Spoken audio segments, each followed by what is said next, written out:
Hello all and welcome to Iowa Speedway for the Maconi Setup Shop 150 live on the global SimRacing channel in support of Autism Speaks. Ahead of us is the best form of racing going around. It's short track racing in the Super Late model for 150 laps around this 3/4 mile facility. Good evening, good morning, or good afternoon. My name is Ryan Jones and alongside me is James Grahula, and behind the scenes pushing the buttons and using the cameras provided by Dougie Beard is our director, Sean Ambrose. Before we get into it this evening, let's quickly dive down and take a closer look at this place with our GSRC track guide.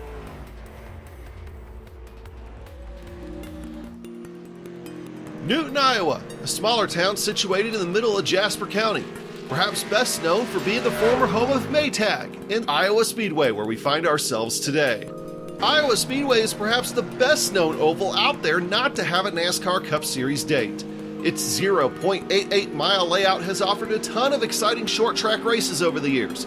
The Xfinity Series, Gander Trucks, IndyCar, ARCA, and Whelen Modifieds all make trips here every summer. USAC, Brand-Am Sports Cars, and several other series have come here over the years, and the track is used all year round for driving schools and other events on the oval and road course.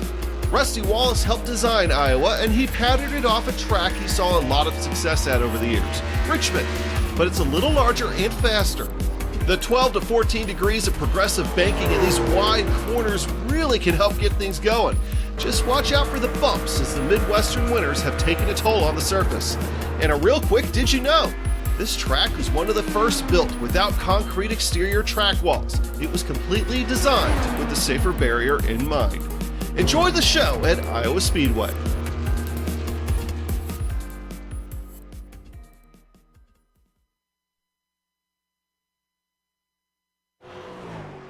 A look there at Iowa Speedway. James, let's bring you into the conversation. How do you get around this place in these cars, Super Late models? Plenty of power, but built for short track. Yeah, and how you get around this place is honestly just anywhere that your car's feeling comfortable. You can run any line here at Iowa, even in the sim. It's a variable banked track, so you have a little bit more banking on an outside line, right in the middle line, and a little less on the bottom, which is typically the shorter way around the racetrack and faster at a lot of tracks. But Iowa just really lends itself, designed by Rusty Wallace, to just allow you to just pick just wherever feels good. So that's what's going to make these Super Late models such a fun race here on this track here tonight. Yeah, shortest route around the circuit, of course, the fastest, but there's plenty of bumps down there, and that variable banking, I should say, does make this a multi-groove racetrack that I love coming to. A big thanks to Maconi Setup Shop, which is your home for the best setups going around, built by the pros as well. You can find the link to Maconi Setup Shop down in the description. Check them out on Facebook as well. The links for all of our supporters for today's race will be in the description, plus, of course, the very important donation link for Autism Speaks. We'll talk more about that in a moment's time as well. Let's have a look at our race details then. Ahead of us is a special event, part of a 4-race special event calendar put together by Cause and Circuit. And talk us through it, James. Yeah, absolutely. The Maconi Setup Shop 150 here. We are using the Super Late models here, scanned by iRacing. 150 laps, open setups out here tonight. A lot of these guys probably using Maconi Setup Shop to kind of get a good shakedown on things. And here in about 4 minutes, we're going to be qualifying 2 laps, solo qualifying. Run what you run. Fastest of those 2 laps will set your grid for this evening. And this evening is going to be fun. It could be a very short and sharp race. 150 laps should be in the region of only about 60 minutes of racing. And a very talented field means I expect a lot of green flag racing as well. GSRC.tv hosting all of our live timing and scoring this evening as well. So if you want to say, take a look at where your favorite driver is running, what sort of lap times they are doing, you can have a look at that whenever you so please. As we right on board, you can see there the different lines you can take around this racetrack. Opting to go down low or the middle. You can even change up your lane halfway through the corner. Try and pull off a bit of a crossover on the guy in front. It's certainly a good track for racing. It is going to be wild. It's going to be fun. And being a short track, James, we're going to see some beating and banging. Oh yeah, that's something that you just see in the super late models. Period. I think that we do have a chance to maybe see a little bit less here. Typically, when you see these super late models on a lot of these short tracks around the country, they're typically one groove racetracks. Everyone's kind of around the bottom, and that really does lead to a whole lot of beating banging. But again, Iowa does allow yourself to pick a couple different lines here, something that a little bit on the bigger side of most typical short tracks, and so I don't think that that's going to eliminate all bumping and banging, but maybe a little bit less. So yeah, I think that just kind of looking at the talent of this field, probably not a lot of yellows here tonight, but I think when it comes down to it here at the end, definitely look for those bumpers to be used to get that final position towards the end of the race. Yeah, Iowa Speedway and Richmond Raceway are two tracks that come to mind as mile-and-a-half racetracks that just got shrunk down, because that's what they look like, which means the corners aren't as sharp as, say, Martinsville or Bristol, and the track is slightly longer as a result. But it is well and truly a short track. It's under a mile. And you've got to use the brakes. Now, that's an interesting one. You can get through the corner just rolling off the throttle. You can just roll the center. But we will see some drivers using the brakes to get through as well. Bit of a driver preference, that one. If you're tucked up behind someone, yeah, you're probably going to need to use the brakes instead of using them to get the car wound up. And I mean, that's really going to come down to driver preference, how they have their car set up, what line they are running. If you're trying to try to get your car fast on a short run, if you're trying to go for that long-term, long-run speed, it's really going to play into that. If you're just trying to put down a lap real quick here, you're probably going to be using that brake to kind of hurry and get on there. Not going to be worried about heating up those tires. But that's probably not going to last you for too long. So I think that the people that are going to be able to manage their brakes here tonight are definitely going to be in a good spot. Though, again, Iowa, compared to most short tracks, kind of like a shrunk down mile and a half, brakes aren't as important here as you would on another track. So Yeah. I'm not going to heat up those tires nearly as much, but still something you need to think about. Something that's piqued my interest is how close the times are in this practice session as well. The drivers covered, you can see the top 5 by 1/10 of a second. Daniel Adam, Nadia Rondenek, Matthew Hughes, Connor Crichton, and Greg Corzin. 0.098 to be specific, covering those 5. There is kind of a 27. Daniel Adam, the fastest at the end of what was a 3-hour-long practice session. Drivers are putting the last finishing touches on their setups that they've built and curated for this race. Maybe adjusting a setup they've been given to be more to their liking. And just figuring out how the track evolves, because the track will have evolved over the course of these 3 hours. It is midnight in sim time, so the track's going to stay relatively cool and very much under the power of the lights over the course of this one. As practice wraps up, the checkered flag comes out, and it is time to head to qualifying. 5 minutes to put down 2 laps. And generally, you want to go out early in these sessions, James. Yeah, and you do see that 3 hours on that track beforehand, but they did bring out the virtual track sweepers, those rubber pellets still up there, kind of close to the wall. You can definitely see that on the broadcast, and I think that's something we're definitely going to see here tonight. They did clean up a little bit, but they're still out there, so you're going to have to definitely mind where those little marbles are up there, because it will definitely lose you a little bit of grip here around this speedway. Indeed it will. Here's car number 1. It is Mackenzie Galata, and that's a spin off of turn 4. It's so easy to do, especially on the outlap. The tires are quite cool and cold. There's not much grip available to you. That's going to ruin lap number 1 for car number 1. Jeff Maconi, the man responsible for Maconi Setup Shop. He knows how to build a setup or two. Wonder if he's got himself a blinder for today's race as he crosses the line. And does a 23.445 that puts him fastest for a moment before Connor Crichton knocks him off the top first driver into the 23 threes here in qualifying. Yeah, and going back to looking at the one car kind of spinning off of turn 4. When you're coming to your money lap, you kind of take a really weird line around that last corner to get a really good drive off, and so that's something very easy to do, getting it loose off of turn 4. But we're seeing again really quick. Yeah, moving a little bit faster for Maconi on his second lap. Cole Hooper getting down into the threes also. So is Connor Kretchen also getting into the threes right now. Yeah, so Maconi able to improve on his second lap, and look at that one. From 92, Nadir goes fastest. A 23.259. He might still improve on his second lap as well, as Daniel Adam is currently second, heads down the back straight. He's only 5 thousandths away from the pole as Nadir comes back to the line, improves. 2.36 now for him. Daniel Adam crosses the stripe behind, 3.04. So he stays second. And then 92 on pole position for now. There is 1/10 of a second covering your top 5. 2/10 across your top 9, 10 even.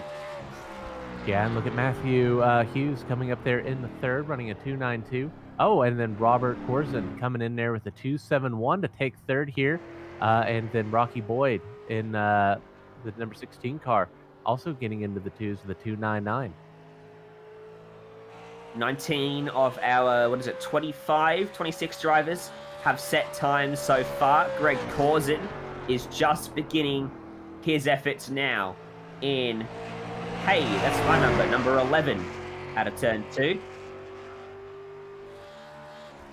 Through 3 and 4, where does he opt to put the car? Down low, but not as low as you could go. So keep an eye on that in the second lap if he opts to be a bit more committed down to the bottom. Might just be struggling from a little bit of oversteer at the moment. 23.766, and when you've got oversteer, James, you don't want to rip the car down at the bottom because it can spin you out on the exits or the entry. Yeah, so that car's probably just a little bit loose. That's probably why he's running feeling a little bit better here in the second lap, coming around there, low line, off of turn 4, and let's see where that puts Greg Corzin. 7th. Not too shabby at all. Not a bad lap from Corzin. AJ Henderson, what about him? Currently last. No time set, though. That's why he's back there. 23.430 puts him 10th. That is a good improvement for him. Hey, so our Grand Marshal for today's race, NASCAR Sammy. Sammy is a fantastic ambassador for Autism Awareness, using his platform on social media to help raise light to the issue. He's a huge NASCAR fan, and most importantly, he's a part of Rowdy Nation. He's a supporter of Kyle Busch, so that means I like him. Sammy, thank you for joining us, and welcome to the Maconi Setup Shop 150. Well, thanks for having me.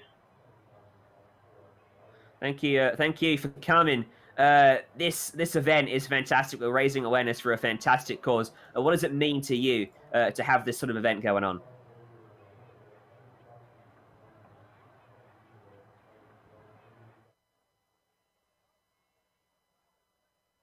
Got us there, Sammy? I think we might have just lost out on Sammy there, unfortunately. We'll grab him back in a minute. Let's run through our grid then while we clean that up. It is pole position then for the 92. Nadir Renanek will start on pole. Daniel Adam will start alongside him. On row 2, it's Robert Corzin, and it's Matthew Hughes. Rocky Boyd, Jeff Maconi on row 3. Greg Corzin, Trevor Perry on row 4. Cole Hooper and Connor Crichton, 9th and 10th. What's the next 10 there, James? Yes, I can still hear you. Thank you, Sammy. Yep. We found Sammy. We'll get the command here in just a second. AJ Henderson in the 11th spot. Brian Lilly running off in 12th. Cal Verjada in the 13th spot. Pete Polini in 14th. Tony Boyd in the 15th spot. Tyler Daniels running up 16th. Justin Hendry in 17th. Robert Gilmore in 18th. Jeffrey Eddy in 19th. And Mackenzie Galeja in 20th. Last 7 cars: Samuel Doherty, Austin Drake, Derek Fulton, Curtis Crichtley, Christopher Rapp, Nate Stewart, and Christopher Rawlings. 27 cars then But what are those magic words, Sammy, that everyone in motorsport just loves to hear?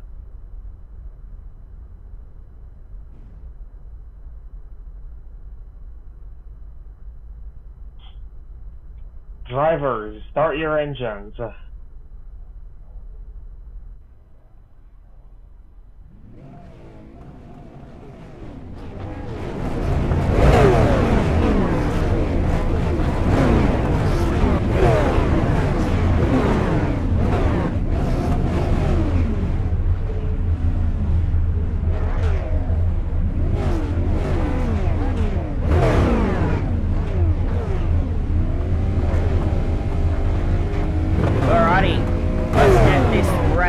Underway. We'll roll off behind our iRacing.com pace truck in a minute. But Autism Speaks.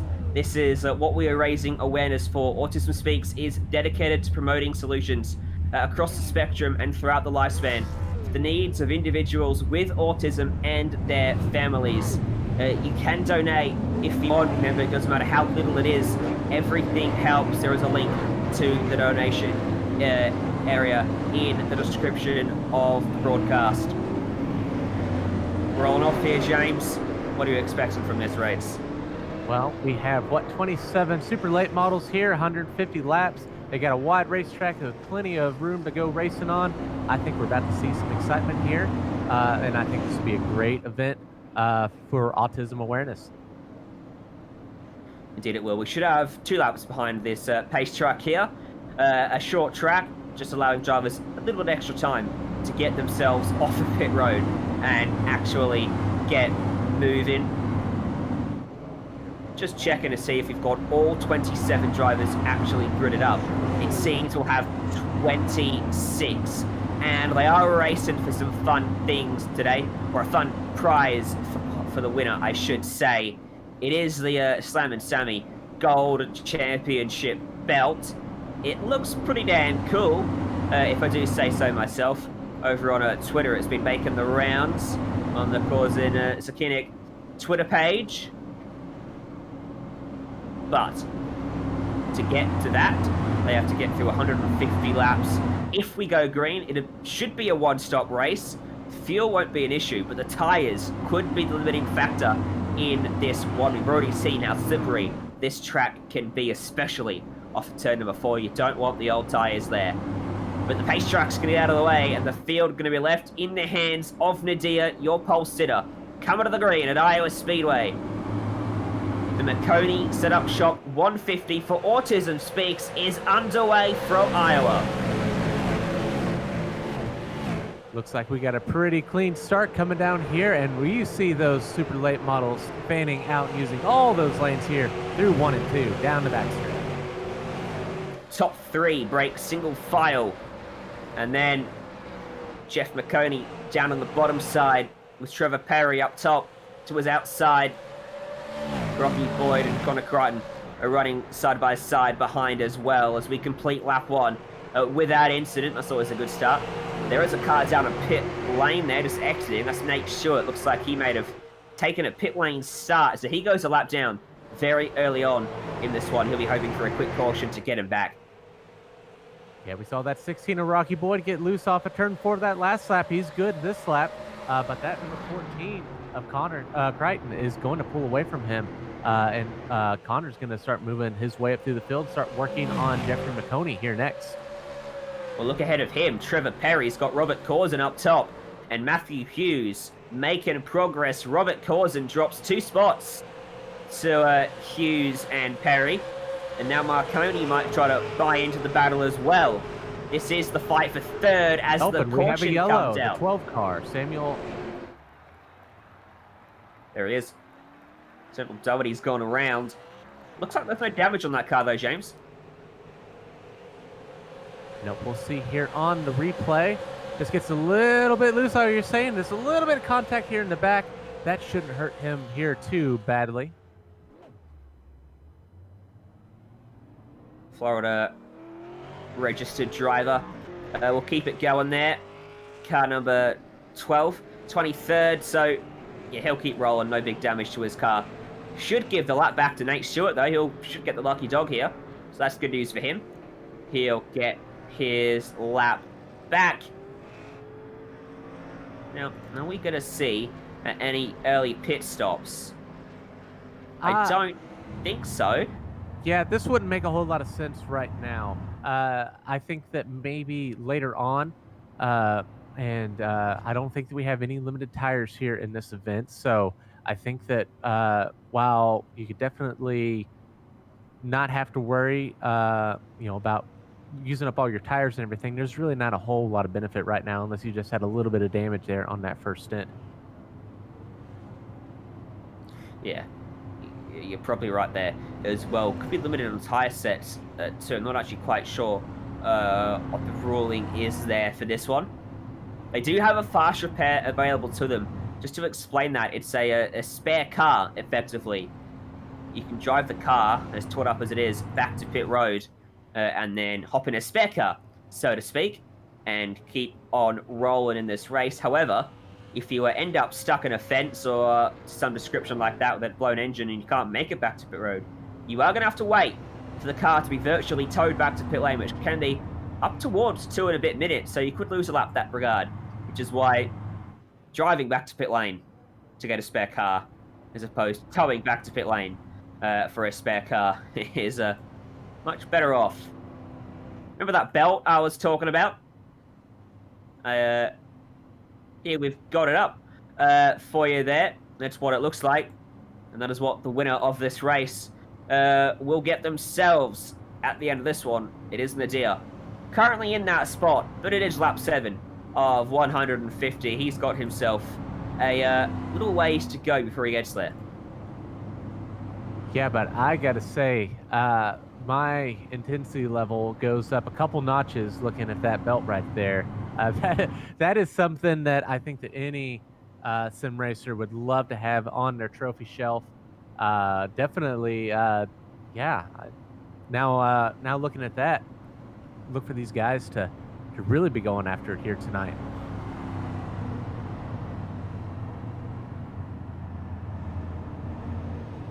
Just distinguish the driver radio there for a minute. All right, so we should get the lights out in the pace car next time we cross the stripe, just here in a minute. And we'll look for our first restart of the day. So the fuel window, about 85 laps, as I said, a little bit earlier on, which means it is definitely a one-stop race. Looks like we got another lap under our belts. No pun intended. Still to go. Just extending the length of this caution. A little fraction. It is good old iRacing. But yeah, 85 laps if we went green. So under this caution period, that window is now stretching even further. But it means the critical lap is... Help me out, James. I can't do math properly. But yeah, 70 or? 75 is the lap you're going to want to make it to. If you can make it to there, you'll be good. Again, what you were mentioning, I think that if we get a good green flag run, I think these guys, even though they're really going to be wanting some tires, I think that they're going to kind of run it dry till they get to that point. Because if you get caught a lap down here, it could be devastating to your race. And just the way that Iowa's laid out, you might even wind up losing 2 laps here, right there on that verge. So I think that if we go green, definitely look for these guys to do that one pit stop. But if we have another yellow here as the lights are off on that pace truck, I think here after about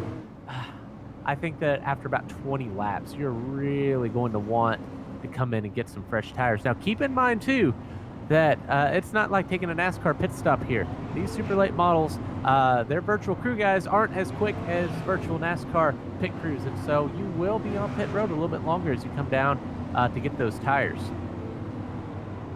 Yeah, that is a good point as well, but you could say maybe take 2 tires. That 2-tire gamble isn't quite as worth it in iRacing as it is in real life, so expect most drivers to just always take 4 when they hit the pits in this race. Let's try this again then. Restart number 1 of the day. It is still Nadir, the 92, in control of the field as we head up through the gears and get that green flag back waving. Yeah, little bit of checkup on that bottom line there, but they get it all sorted out, and they fan out here through 1 and 2. Man, Iowa makes for some exciting restarts. We're going to be 3 wide. Oh, we were looking, 3 wide here down the back stretch. Perry shoots the middle with Hughes down low, and Adam getting shuffled backwards up top, but the caution has flown again, though. So someone's had an incident on this second lap, but wasn't from the top half of the field. Oh, 3 cars caught up in this by the looks of things. I think that's the number 1 car. I can see it is. So let's have a look. Wow. Oh, wow. Tumbling down the back stretch there. It's the 12 and the 1 again. Just a little bit of contact going down the back. And yeah, we're going to get a good look with this onboard. And oh, yeah, that was just 2 drivers going for the same spot. The 12, was not on that top lane. I'm sure that the 1 thought that he had a little bit more room to come up there. And they made contact and just a little barrel roll there down into turn 3 for the 1. Remember that spare car I was talking about? He might need it. But hey, let's go to a quick ad break here on Global Sim Racing channel. Stick with us. We've got plenty of racing still to come. They're shaking out those early race jitters, and then we'll get down into the nitty-gritty here at Iowa Speedway. When it comes to autism, finding the right words can be tough. Finding understanding doesn't have to be. With your help, we can increase understanding and acceptance of people with autism. Learn how you can help create a brighter life on the spectrum. Go to autismspeaks.org.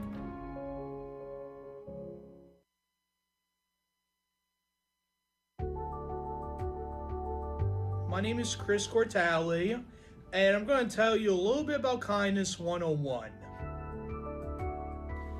Kindness means treating others how you would like them to treat you.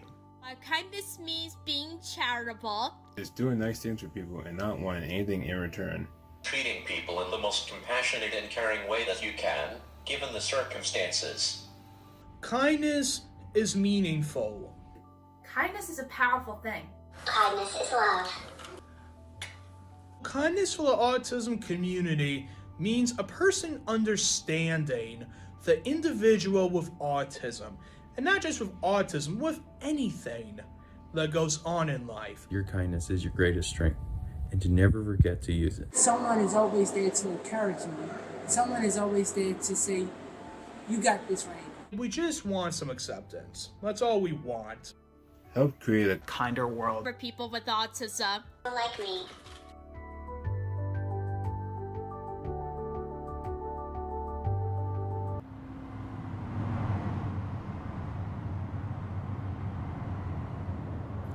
Welcome back to GSRC. Haven't missed a minute.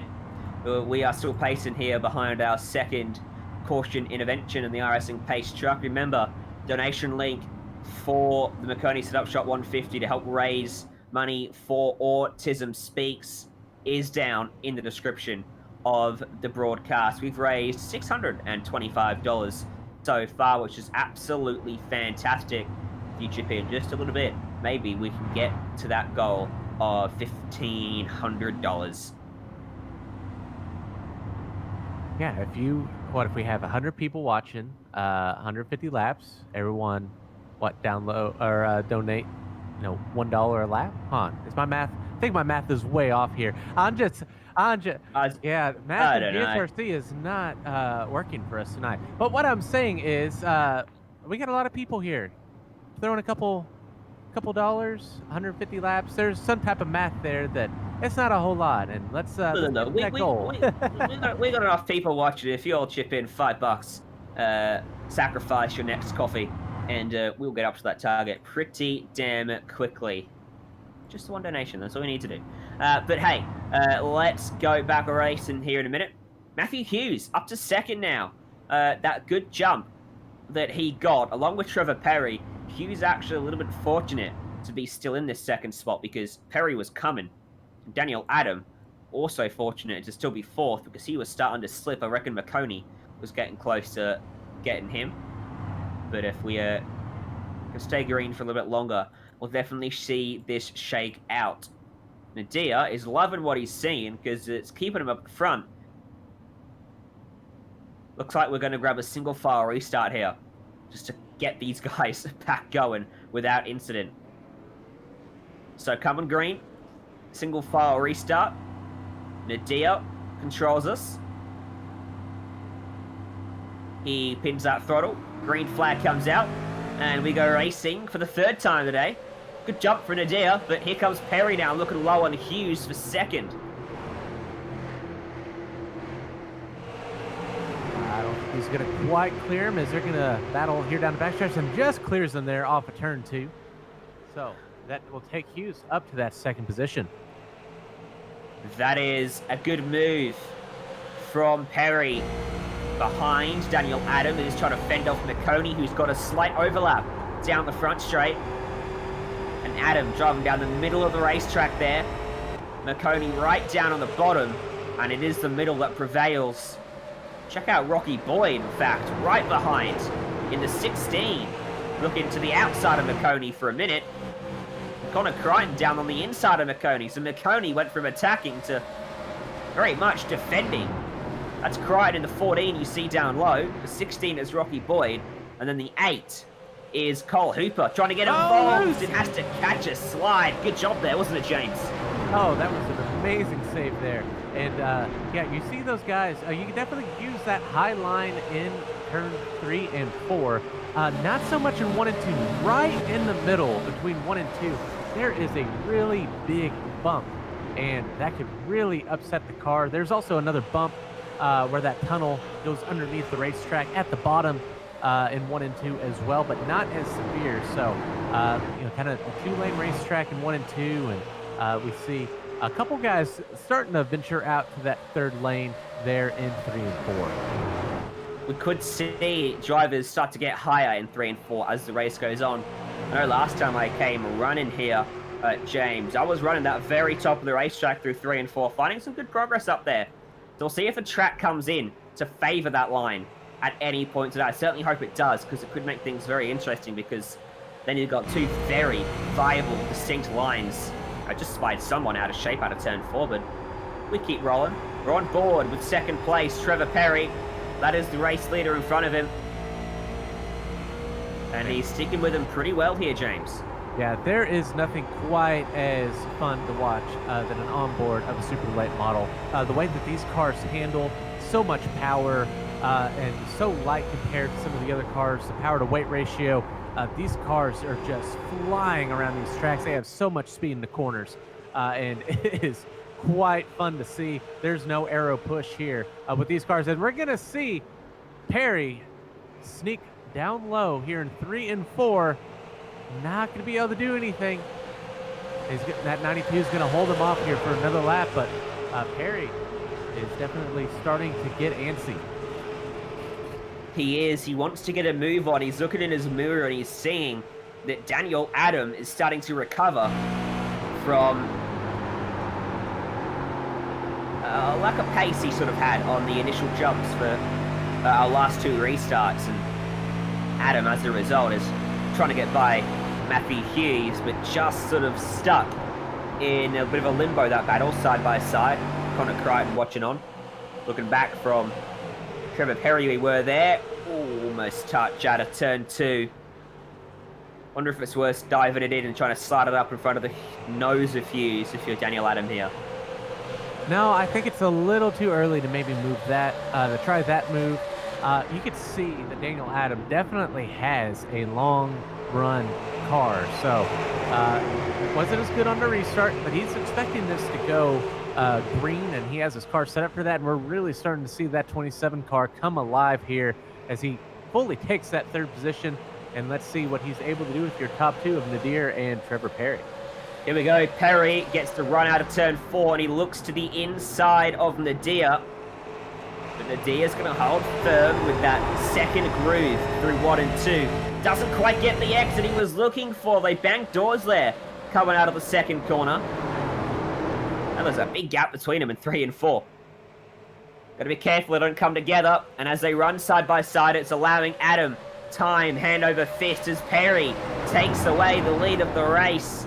And a new race leader for the first time today. It is the number 99. Check out Adam now, right in this fight. In fact, the deer might try to come back at him here for the lead.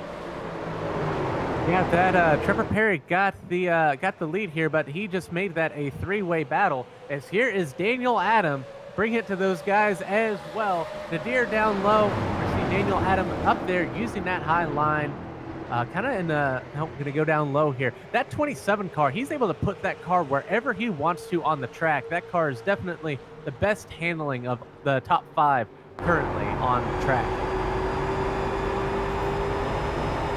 How much of a gap can Perry pull while Daniel Adam is still stuck behind our pole sitter, Nadir, who might not have quite as much race pace as he did qualifying pace, at least early on in the running here. He runs a bit wide off of turn 2. Struggling a little bit. Some comfort, I think, in that car. Matthew Hughes as well. Whoop. Look out. Connor Crichton slides it out of turn 4 and loses all the momentum he had. This is a great battle for six all the way up to second position. Those 5 cars are right there under a blanket, running different lines, battling hard, racing clean. This is a fantastic show that these guys are putting on for us right now. But Daniel Adam, he is definitely bringing a lot of pressure there to Nadir in the 92, and he's going to sneak down low and try to peek down low. Let's see if he's able to hold it off here off of turn 2. And now that 92 just gets another good run, but 27, he's going to stay with him here down the back straightaway. Let's see what he can do in 3 and 4. Nadir's the first to try that third lane here in 3 and 4. Look at the exit you get. Yeah, that was a good exit. No, in the wall. All right, so Daniel Adam there. Up to no, contact. He saved it. Fantastic job. He overcooked turn 1 after grazing the fence and losing his momentum down the front straight, but Daniel Adam was able to recover the big bump he got in his rear bumper. Here's a replay of that awkward exchange on board with Adam. You won't see Perry in the fence to his outside, but you will see the wheel work here. He made that very good easy. job. He did. It was not easy. Let me tell you guys, that was not easy. We're going to see another thing. We see the 92 get into the wall off the corner and then just go in there, just misses his braking point, just right in the back of that 27. But he Nadir, by the way, here we go, has now fallen behind Maconi. He's just about behind him. Maconi's still trying to clear him. Should do it here through 3 and 4. You would think, with the pace he had, but no, Nadir's recovering now and trying to fight back. There we go, Maconi clears him now. Another slide from Connor Crichton, though. He definitely seems to be struggling a bit. 13's around. Robert Corson here on the front straightaway. That's caution number 3, coming on lap 35 of this race. Here's the replay. All by himself. No. Well, it all started, he got a little bit loose off of turn 4, and as he tried to gather it up, he just drifted up to where the 20's nose was starting to emerge. Look from on board. A little loose, try to stay off of him, and we have another car up in the air here tonight.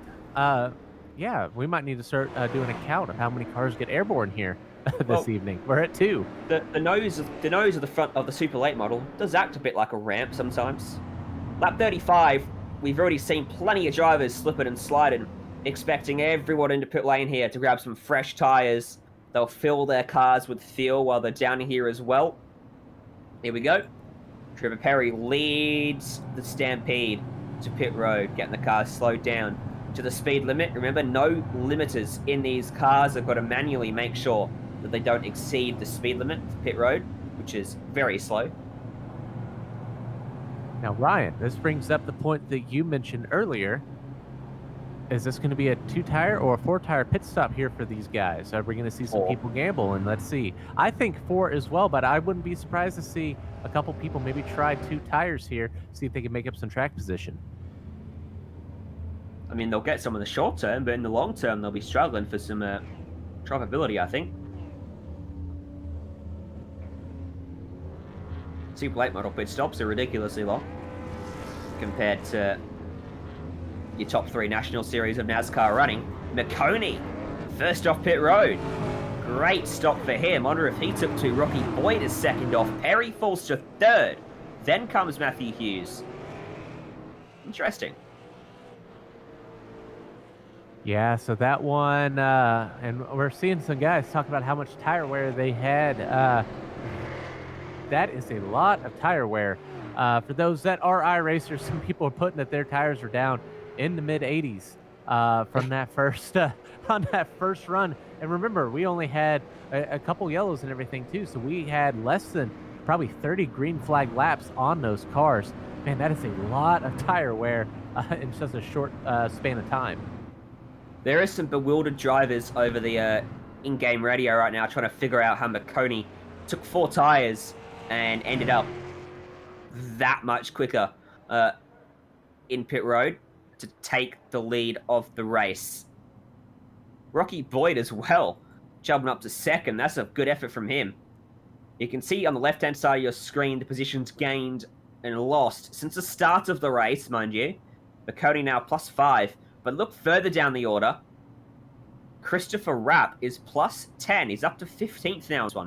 Remember, he's the one that started from pit road, so he had to make up a lap, and now working his way up all the way up to 15th. So, Christopher Rapp, we'll see what he has if he could get up there towards the front here later in this race. Let's see what he has. But right now, definitely moving up through the back of the field.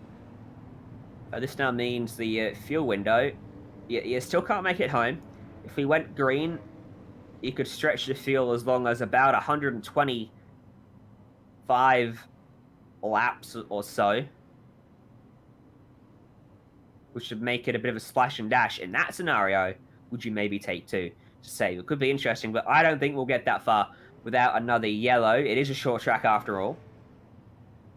Yeah, well, and I think that a lot of these guys have their cars set up for short run speed, just the way that we saw a lot of them handle there on that first run. As soon as they had, probably a 20 lap green flag run there before this yellow, we saw who was starting to really fall off there. And so I think that, typically those are the guys that I would see maybe bringing up and having these yellows as their car really starts to go away here quickly. But if they could get some good track position towards the end of the race, definitely look for them to have something to say over who's going to be taking home that belt. We are just coming towards 1/3 race distance in this one. We are going back green on this lap, and it is a new race leader in Jeff Maconi who will lead us back to racing action. To his outside, Rocky Boyd. Race leader before the caution. Trevor Perry restarts 3rd. Nadia, by the way, has gone all the way back to P8 now. So this one's starting to slip away from him at this stage. As Pace Truck gets out of the way, time to unleash the field. Back to full throttle. Everyone's really bunched up. Yeah, that was a real bunched up start, and Rocky Boyd is the one that gets the jump from the outside. Oh, here's some tires screeching in the back. Let's see. I think it might have been the 55, but we're keeping straight. Oh, the 12's going around here on the apron off of turn 2. I don't know if that's going to bring out a yellow. Rocky Boyd blocking Trevor Perry towards turn 3. Didn't want to let him get by as Maconi reclaimed the lead of the race and leads his first green flag lap. Battle for P4 is still contested. Connor Crichton on the inside of Daniel Adam. Might just seek an overlap on Trevor Perry as well while he's down there. Remember, Perry's trying to work the outside. Yeah. That 27 did not have a lot of speed on that restart that last time. It took him about 5 to 10 laps for his car to come in, but once it did, he really started moving up. So I'm not surprised to see the 27 losing positions here. But wait, we see someone getting loose here. That looks like Tony Boyd. They're off the backstretch, and he's going to tow back to pit road. We stay green. We stay green because he's down on the apron. Maconi is skipping away in the meantime in this big fight for second. This is the replay on your screen of what happened to Tony Boyd off the exit. Just gets loose, helped by the 55 it looked like. And there we go. Trevor Perry's gone to second. Connor Crichton's followed him through in third. Rocky Boyd now falls to fourth. Slides the rears. Adam gets around him. This is getting really hectic here. Henderson's about to get by him as well here. Big struggle for Rocky Boyd after a fantastic pit stop.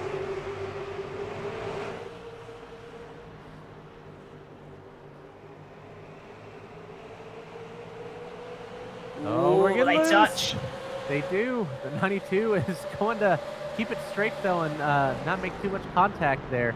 You can do a little bit of that rubbing, just you can't overdo it, and that's about as far as much contact as you can probably get away with here with these super late models. Yeah, especially exiting the corner, you're already dangerously close to breaking loose there. But look at the lead of the race as the 7 goes around. Does he catch it? Yes, he does. That was Matthew Hughes off screen, exiting turn 4. Caution is going to come out though. Is it for another incident, I suspect?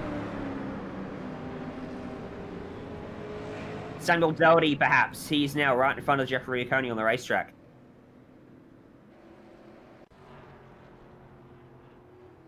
Pretty lazy spin. Surprised that brought out a caution, actually. He's down the apron. Yeah.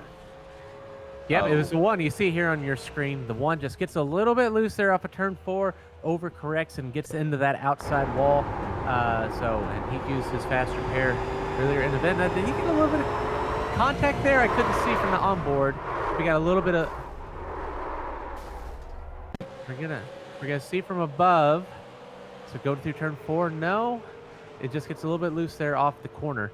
He looked really close in that mirror. Objects in mirror may be closer than they appear.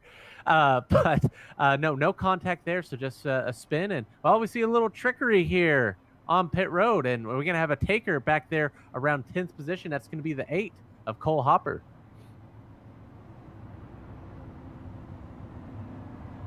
Not sure how much the fresh tires will be worth here for these guys. Rocky Boyd's on pit road as well.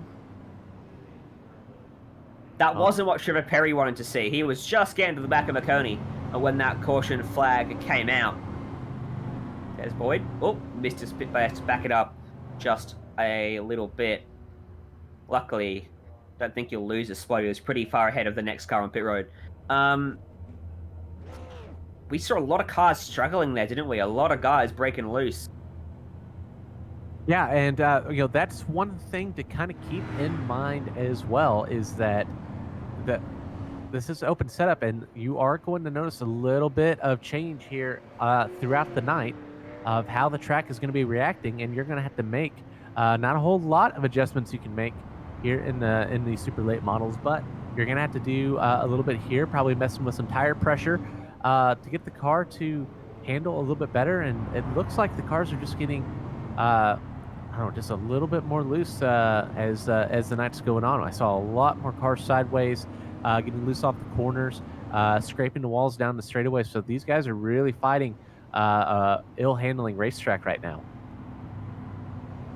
That they are. There are plenty of people helping to support this event. Sports Car Vintage Racing Association, it is one of them. You can find the link for them down in the description. Butt Kicker as well, helping to support us. Butt Kicker are good friends of us here at GSRC, supporting a lot of Precision Racing League events, curiously. Precision Racing League are also supporting us here for the Maconi Setup Shop 150 as well. Should get lights out on the pace truck next time by here, James. Yeah, and so we saw them do a single file restart here earlier when we had a quick yellow. Let's see if we're going to have the same thing here. If we're going to go double file, it does look like we're going to be doubling up here. Well, I'm not quite sure. I think that we might be another lap. No, we got another lap. All right, so those lights atop the pace truck remain ablaze. By the way, we are still currently, you guys have been donating, and it's been great. $705, currently at 47% of our goal here. Thank you guys so much. We're moving up here. Let's see if we can get that $1,500 goal here by the end of the night. We're not even halfway. We're 1/3 of the race. We're a little bit past, almost halfway here into progress. I think that those are pretty good odds that we could get that $1,500 goal here by the end of the race. What do you think here, Ryan? I think you're right. Just $5, just $1. Doesn't matter how little it is. Every little bit makes the difference. So Jeff Maconi will still be the leader as we come back to the green for restart. What is this, number 4 of the day? Number 5? Number 4, I think. Will be double file for this restart. Perry to his outside. Wonder if Perry can make good of having some clean air this time. We can stay alongside Maconi. Connor Crichton up to 3rd. Daniel Adam 4th. AJ Henderson up to 5th. So he's now +6. Just noticed as well, another driver that's popped inside the top 10 is Austin Drake, who started this one from 22nd. So he is starting to move forward quite nicely. So keep an eye out for him in the number 20 as we head further through this race.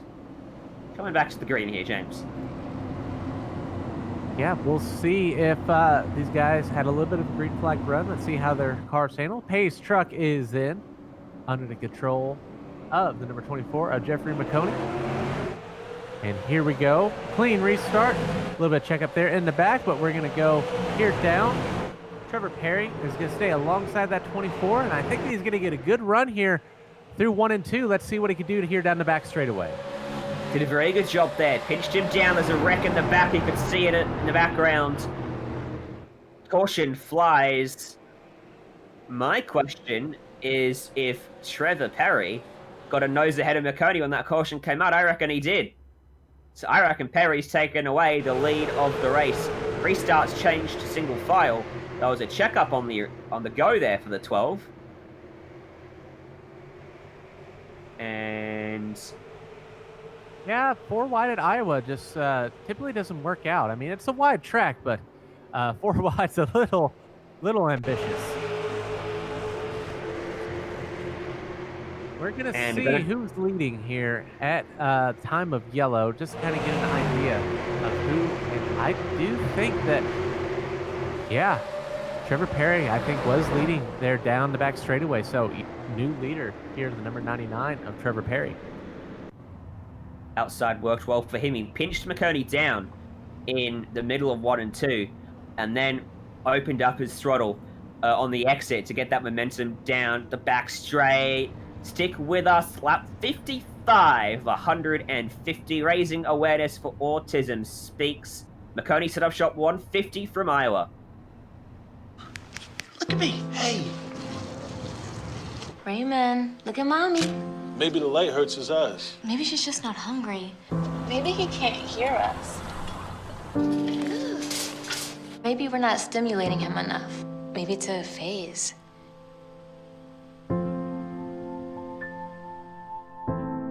Avoiding eye contact is one early sign of autism. Learn the others today. The sooner it's diagnosed, the better. This is the story of a boy who didn't talk for a long time. The boy liked things to always be the same. Any changes would scare and upset him. The unknown was an unfriendly place. The boy was very sensitive to lights and sounds. So he built secret hiding places where they couldn't get in. The boy didn't like looking people in the eye. He wasn't trying to be mean, it just made him feel uncomfortable. Sometimes he would flap his arms again and again. One day, I found out I have something called autism. My family got me help. Slowly, I found my voice and learned all the ways I could live with it better. Early intervention can make a lifetime of difference. Learn the signs at autismspeaks.org.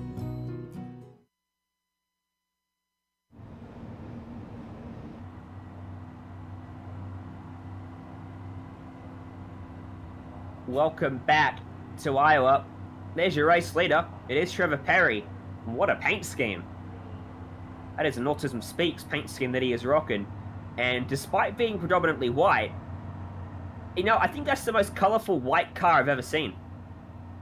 Man, I just, it's great how, Autism Awareness, how they brand themselves, and you have, again, you want to look at it, you want to pay attention, great work what these guys are doing, and you can come up with some really fantastic paint schemes, just like this, and it's always fun to see, and I agree. I've never seen that that much color on a white car before. I kind of get what you're talking about. Another lap under this pace track. Will be a single file race start, like it was earlier on when we had those 2 successive cautions, just to promote green flag racing, get the cars back rolling without too much drama, and try to present the 4 wide that happened that triggered this caution. Lights do go out.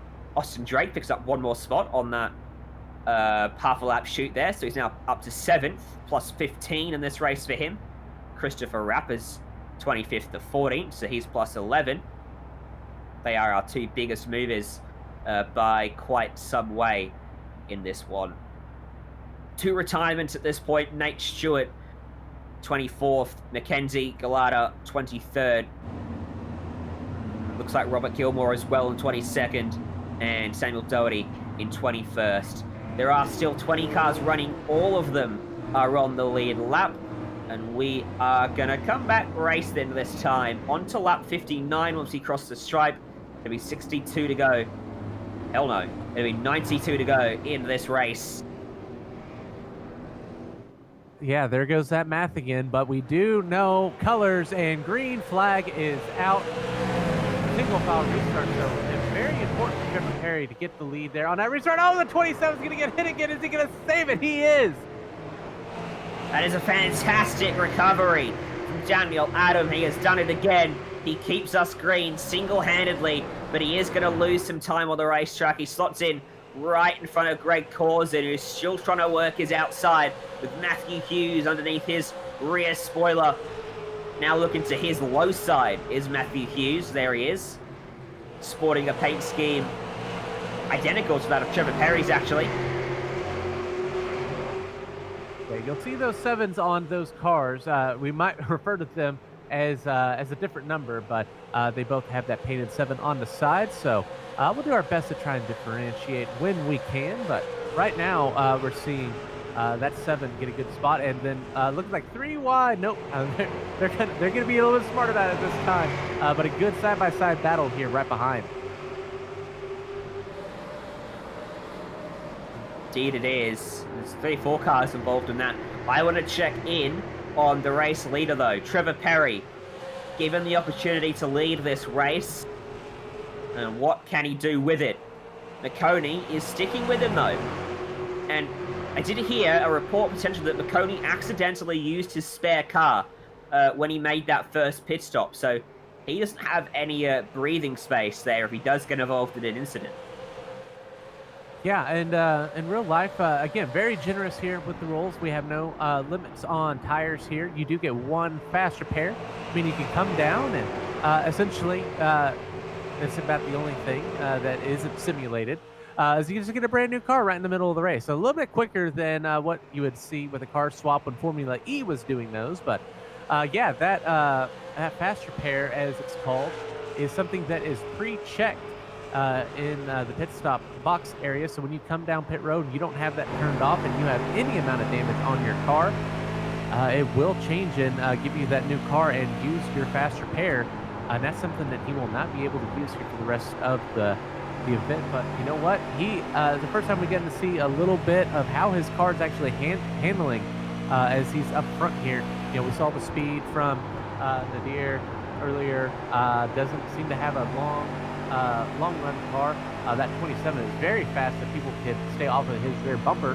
And then Trevor Perry. I think these are the main guys that we're going to be watching here as this race is going to continue to develop. Oh, we see some cars getting sideways at the 52 into the turn 3 wall. Him and the 55 get together down the back straightaway. Caution flies again then. Tony Boyd, the culprit today for this one. And... wow, that's odd. Looks like 55 came down the racetrack, but the 52 did drift up the racetrack as well. That's just guys not being aware of where the other cars are on the racetrack, and I think that I think the 55 was maybe just trying to get a peek out, or maybe try a different line. I don't think he had any clue that the 52 was there, and again, more cars fighting for that same bit of racetrack, and we see some trickery here on pit road. Trevor Perry's going to hit that pit lane, but Jeffrey Maconi is going to stay out. Most of your cars coming down pit road here, and I think that this is the point that these guys can maybe make it on fuel here the rest of the way, though. Especially once you add cautions in, they should be able to stretch it. Yeah, so if we go green to the end here, that 24 and these top 5 guys that stayed out are not going to be able to handle that. But I don't see us going green to the end. So I think that I think that the strategy is kind of split here. I could see it going either way. One car off pit road very quickly was not Trevor Perry.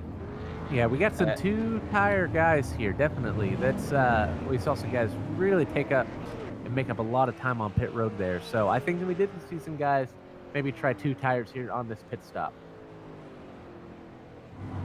Yep, Trevor Perry taking 2 tires for sure. So we've got drivers on older tires.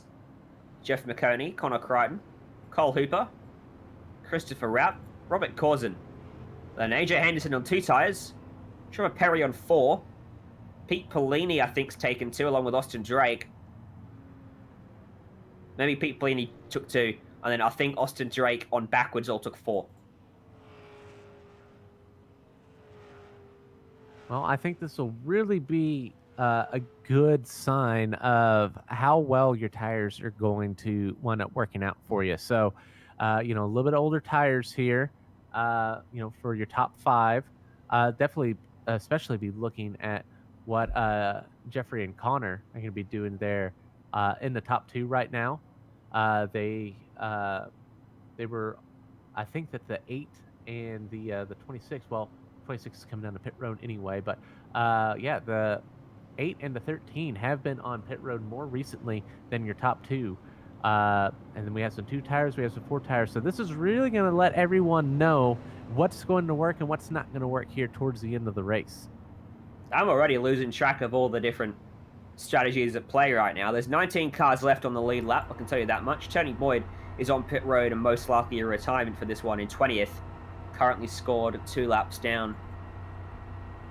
There's anywhere of, I think 5 or 6 cars that have the pace to win this race, but a lot more can be brought into contention purely based off strategy and short track tempers that will surely come into play as we get towards the end of this one. In fact, seen a little bit of it already. 55 and the 52, they were unhappy with each other under the caution before they both pitted. Yeah, that's one of those, and you guys saw it on the replay.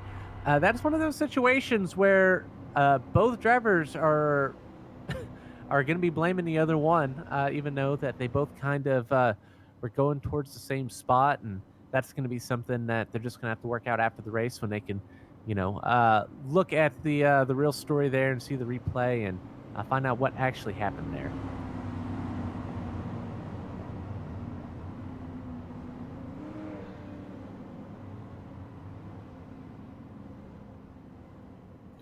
This restart will be brought to you here by Turfmaster, another one of our great supporters of this event, coming on lap 71 of this one.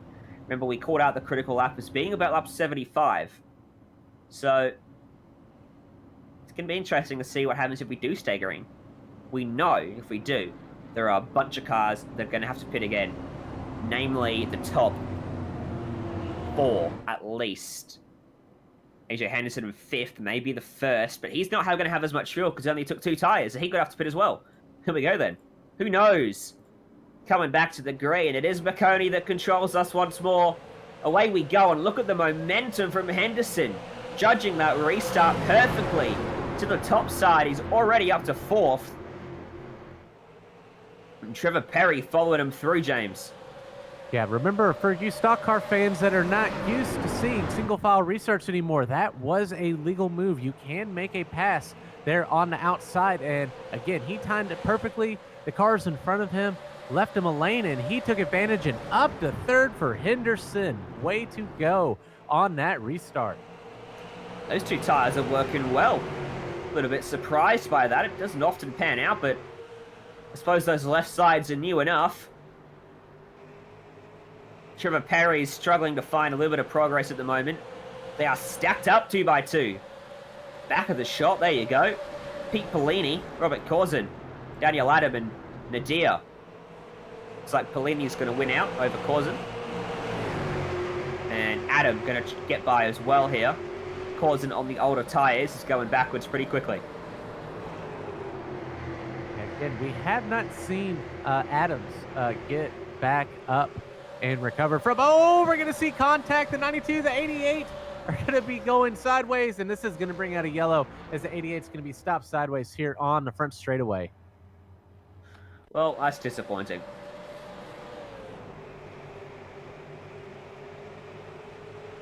Here we go. So we're on the replay here. 90. Oh, he got the fence first, which is what bounced him into Nadir. Yeah, Nadir. I want to see what Nadir does going through the grass here and see how he's able to recover here off of the front straightaway.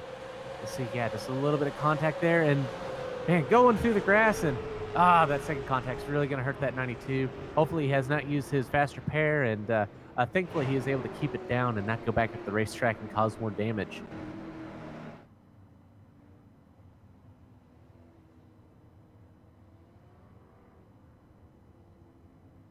All right, lap 75. We're at half race distance. 53 minutes to get here. I did theorize that if we stayed green, it would be done in 60 minutes. That ain't going to happen. As pit road sees AJ Henderson stay... Nope, he came in. I find that very peculiar, especially with as much speed as he had on that restart to come down pit road. Are our fuel numbers off? Is he thinking that this is the point that he can make it the rest of the way? Well, this is definitely the point that he can make it. Well, yeah. Was that 85 kind of ambitious? Was he not filling those 2 tires? I'm curious what the strategy was here with as much speed as he had on that restart. Very peculiar strategy.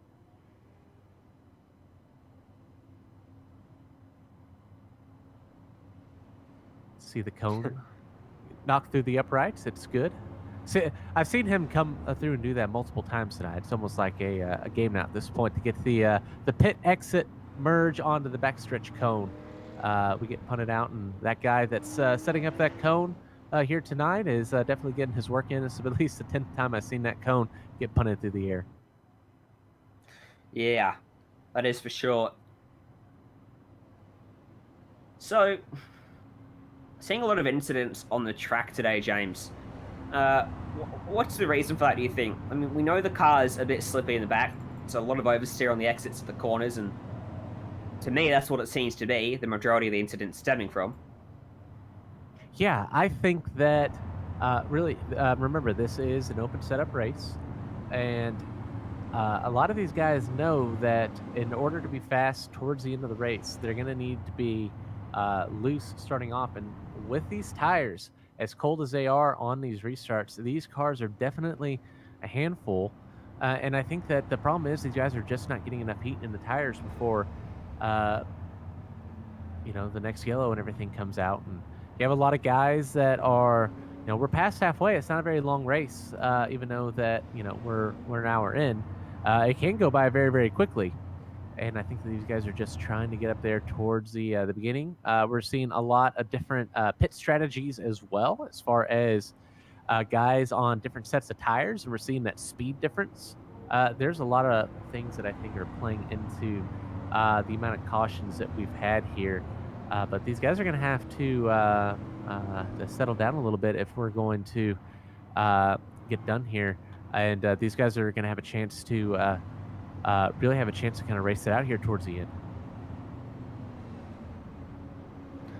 We ticked another % off in our fundraiser as well, up to 48%, $725 raised now. So we're still motoring along there. Make sure to go and donate using a link in the description or even the live chat in YouTube if you want to help out there.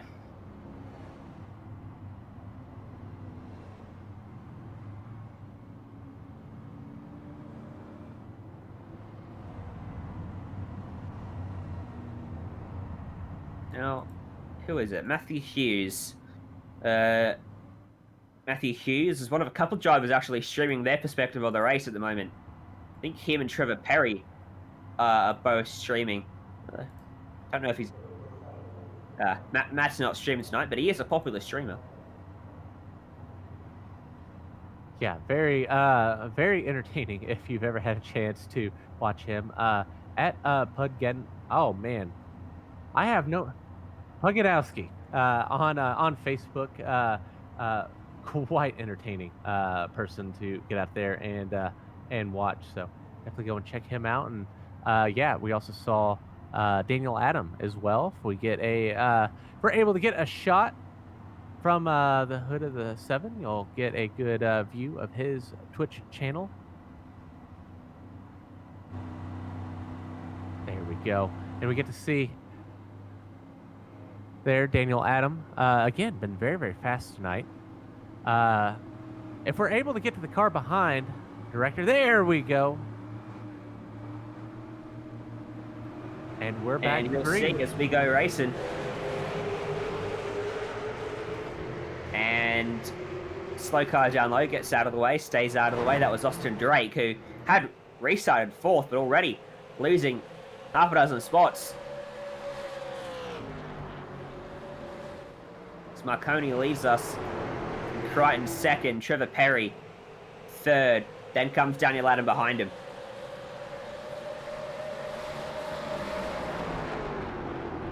Seem to be a little bit more clean here on this restart. Yeah, we have a lot of action here going on now down the back straightaway. This is the battle for 9th here on track, and have a lot of cars. We saw a couple cars sideways going into the turn. And, using up all that track up there. Still not a lot of people venturing up into that 3rd lane as we see the fastest lap currently set here by Trevor Perry. They're getting down into the 23s.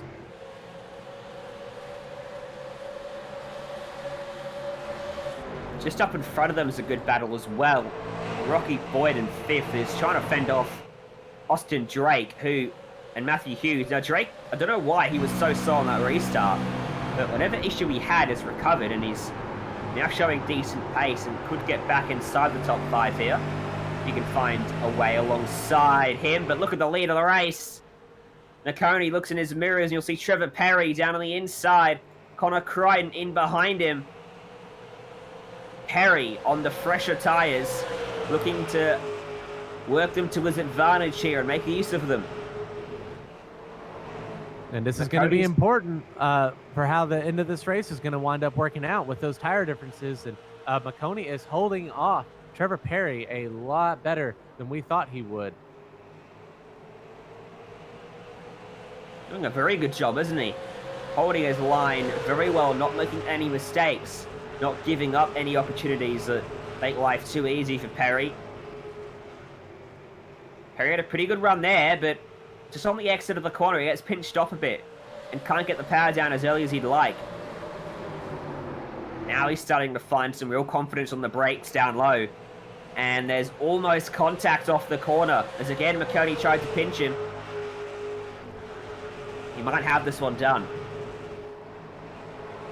Well, we'll see. Yeah, he's going to get that run there off the corner. But, oh, we're going to see the crossover. Now we're going to see what Maconi's able to do here on the bottom line, here against that number 99 of Trevor Perry. Not much is the answer there. Now that he's got the track to himself, either side of him, he can drive his perfect line and use his race tires to drive away. Maconi's we're going to see some cars sideways. They're going to... Wow, and that was the 8, the 11, and the 23, but they're going to get it collected up and stay straight. We're going to stay green.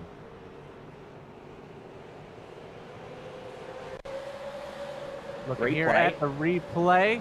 We're going to see the 8 diving in there on the 11, mixing contact. Both him and the 23 are going to get down there on the apron and get it. And now AJ Henderson leading that group with the 8 of Cole Hooper right behind him. Thinking Hooper might have just missed his braking zone there, triggering that little incident, but thankfully doesn't bring out a caution. We do stay green. Whoa, Nadia struggling for grip. Slips down the track. He's now fallen to 10th after grabbing pole. On board with Cole Hooper, just in front of him, looking at the back of AJ Henderson in the all-white car. Oh, we're going to see. That's really close. He's going to put the bumper to him. 23 of AJ Henderson's going to keep going. Oh, we have a car getting in front. Drive through it, Cole. Another car upside down. And man, there was a lot of smoke. Those guys did a great job to get through there because that track was completely blocked off with smoke. Christopher Rapp got a little bit of it, and Nadia got a little bit of it as well. It being Matthew Hughes' barrel rolling car. So that one happened quite high up the order. Here's the replay. Off the exit and just got tagged. And Hughes had nowhere to go. Right at the end, collected by Christopher Rapp. It was Austin Drake off the exit of the corner that got involved. And that's going to be hard for Nadir because he also, he's already used his fast repair. He got a lot of damage from that one. So on board the 26, we're going to see him going through. Oh, and then just nowhere to go. He was doing such a great job to avoid that. And when a car heads back down the track that quickly, there's no reaction you can do. Oh, it looked like he wasn't holding his brake, which makes sense given the fact he wasn't actually on his tires until right at the end then.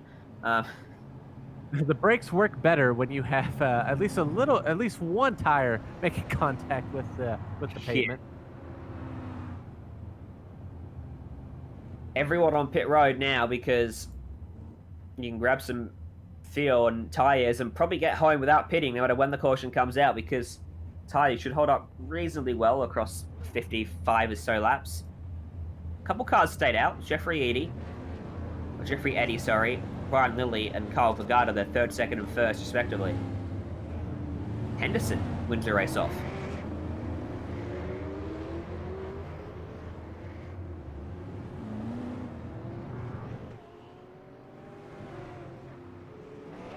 Well, the precedence has been set.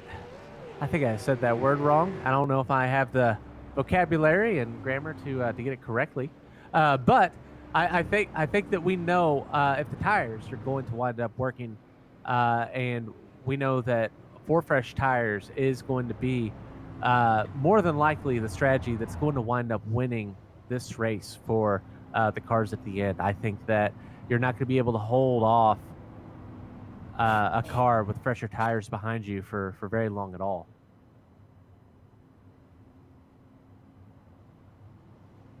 We're going to find out on this restart, though, aren't we? As we say thank you to another one of our supporters, Chesapeake Diecast. That is a site I might go check out after this broadcast. Again, you can find their link down in the description if you want to go check them out and see what they can do for you. Fast lap with Chrissy and Deb as well. Have jumped on board to help support us. Those folks over there doing their bit to help raise awareness for Autism Speaks. As the lights stay on for one more lap here, James. Yeah, and I haven't seen. I think that we're going to stay probably with the single file restart here. I have not seen the command from race control allowing these guys to go back side by side. So I think that we'll probably be at least sticking with the single file restart here for uh, maybe till the end of this race. We'll see if they'll allow them to go back later.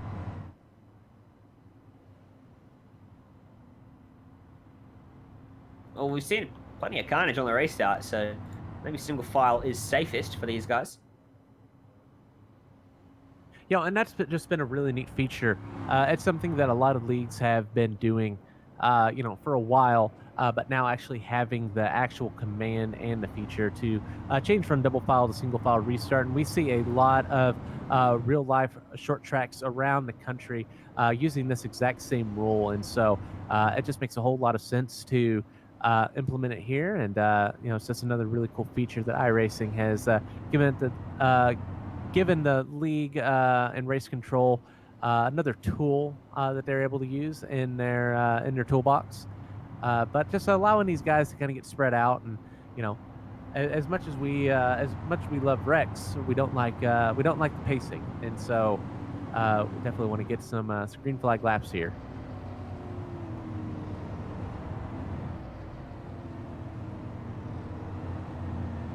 It appears that Maconi is currently arguing about favorite movies to fill the time in these caution periods over the game radio with his fellow drivers. Better get focused on the racing now, though, because they're about to go back green, and it is Brian Lilly that'll lead us back to the green. One car stayed out, and it is him. He's got AJ Henderson right behind him, and Trevor Perry as well. Green flag is back out. Henderson trying to get the jump, didn't get it. Trevor Perry will get it. 3 wide for the lead down to turn 1. Look at Henderson. Henderson is going after it here on that restart. We saw how well of a restart he got earlier on in this race. And then Perry was just able to do a little bit better getting down to the bottom. But slicing through the middle there, AJ Henderson's going to move up here in the second position. He looks high, he looked to the middle, and he looks high, then he went to the middle finally. And Connor Crichton, he's been up here most of this event, and we haven't spoken too much about it. He's just been kind of quietly running here in the top 5. Hasn't really gone up there and battled too much for the lead, but is putting on a very solid car, very solid performance here this evening. I wouldn't be surprised to see him kind of get a chance to be like and almost get into the pack of AJ Henderson there, but they're going to keep it straight. Now he's going to have to deal with Maconi here down the back straightaway going into turn 3. Yeah, that was real tight, wasn't it? To being quarter-to-quarter panel contact. Maconi thinking about vying in. He's got to worry about Daniel Adam, who's got an overlap on him now. You can see there, the 27 yes to his outside. Will get the momentum down the back straight as well. Can he carry it through 3 and 4, then down the main straight? They're now 2x2, this group. Crichton's trying to pass on the low side, Adams trying to pass on the high side, and they might both get their moves done. Truly showing off the multi-groove nature of this racetrack as Crichton does move up to P2. And it's exciting to see this battle and this Daniel Adam finally starting to show some speed again. I was afraid because he showed a lot of speed early on in this race. And we haven't really talked about him much here in the middle after he had that amazing save, 2 amazing saves in a row, but that put him down to order. But he's really starting to come back alive again, now battling with a guy that does a lot of laps here with that 24, Jeffrey Maconi. Finally, Adam gets that move done up top. It took a little bit longer on the high side for him than it did on the low side for Crichton, but eventually they're both up. And Henderson now splits them in 3rd. Perry, in the meantime, has himself a 7/10 of a second advantage up front. He made good on the battles behind to try and extend that gap while he had the opportunity. And in fact, the gap is still edging out in his favour just a little bit, even on this lap, now that Crichton's in clean air. Who was that side by side deeper in the field? Brian Lilly is going backwards pretty quickly here. He's now back down to 9th. He's got Tyler Daniels next to him. Yeah, those are those older tires. you know, he did a great job of not getting run over there on that restart. But yeah, definitely dropping down and just showing kind of what we already knew, that those older tires are not gonna get it for you here late in this race.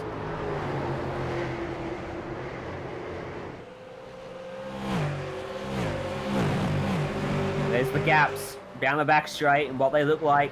And you can visualize them as Daniel Adam looks low on Henderson. He's got to be careful because if he loses momentum here, it's going to allow Maconi to get back by him, and he fought so hard to pick that spot off Maconi a few laps to go. There you go, there's a loss of momentum. Luckily for him, Maconi has to check up for it. Matthew Hughes as well, he's back there in 6th. Oh, and I think what led to that side-by-side battle, you saw it there coming off of turn 2 a couple laps ago. You saw A.J. Henderson just get a little bit of loose, and so that gave the number 27 a chance to kind of get alongside. But we're seeing that middle group really start to be the dominant group here. That bottom line is really not as fast as it was early on in this race. So that would be interesting to see where you guys are able to end up later in this race. 27's not quite enough to get side by side there with that 23, and they're going to stay single file here going through 1 and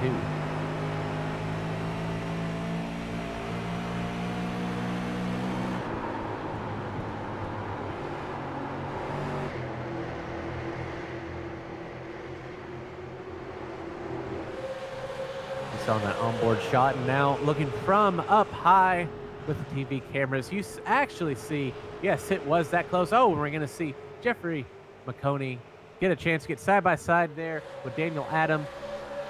Let's see if he's going to be able to do anything with it, but this is going to put that 27 on the outside. We haven't seen him here in a few laps. We did see him pull off that pass earlier. Let's see what he's able to do, and if this is going to impede his progress with that 23 car in front of him also running that exact same line.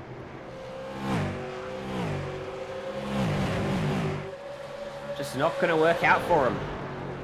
It is a little bit tough to pass because it is such a multi-groove racetrack.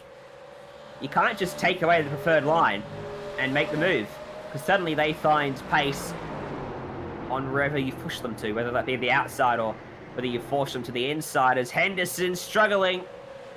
Had that car turned to the right as the rear end tried to step away from him. Did a good job to gather that up, and Daniel Adams sidestepped and went up top to allow him the space to collect. It's also giving Adam a pretty good run up there. Yeah, that's exactly what Daniel Adam needed. That middle group is just a little bit faster right now, and is able to do. He's really not. And the thing that I saw with Daniel Adam there in that 27 car is he really didn't have to do too much pinching. We've seen with these guys, and we're also going to see Jeffrey Maconi also going to try and sneak by in that 23 car as well, follow the 27 car through. Let's see what the 8's able to do. Nope, door's going to be shut. So, yeah, that was a devastating corner. And we see Robert Corzin, number 13, going through the grass. It looks like he's going to keep it straight here on the front straightaway. And yeah, we're going to stay green here. We play on the screen. Oh, just a little bit of contact there off the corner. Does a good job. Does a little bit of lawn care, and we're back at it. Maconi and Adam. Maconi's on his inside again. Adam is just chilling. Henderson's fallen behind them both now, unfortunately. We'll have to get Kurt Master to come back and do a little bit of yard work here, as many cars as we've seen through the grass here this evening. Look at the gaps that are forming in the field now as Maconi completes that move. It's 1 second to Perry to Crichton. Almost 2 seconds from him back to Maconi, who's just made the move. And then there's 6 cars covered by less than a second in that group. Or rather, 4 cars. I can't count. Yeah, as is tradition with us tonight, but we're going to go a little bit further back, and this is the number 20 car of Austin Drake racing against Cole Hooper. Side by side here through 1 and 2. Down the back straight. Oh, the 20's going to get a little bit of contact with that outside wall here going down the back straightaway. It looks like he didn't take too much momentum away from him, though. And this side-by-side battles here going to continue. 8 get a little sideways there off the corner. These guys are definitely fighting hard here for that 7th position.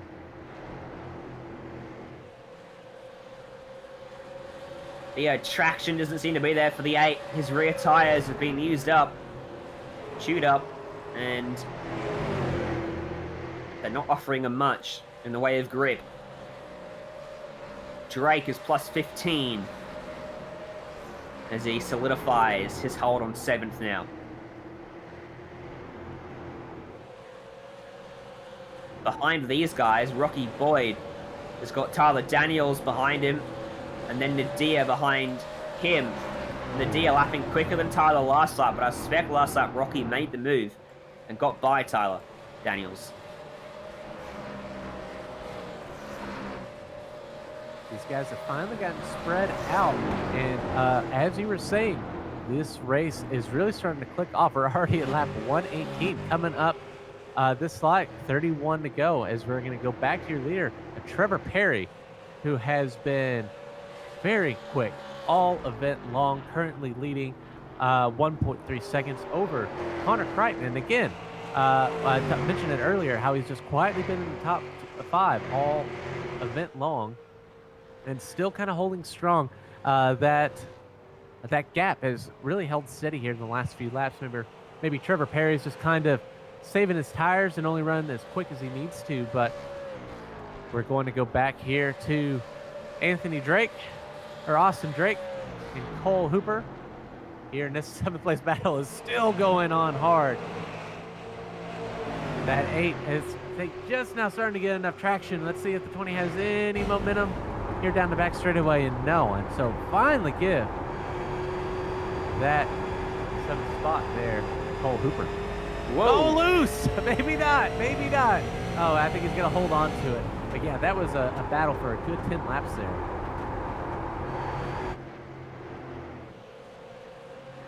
This is great stuff as we get towards the final stage of this race. We think they could all make it home and feel they should be quite comfortable, actually, in that regard. Racing for that golden championship belt, special event belt.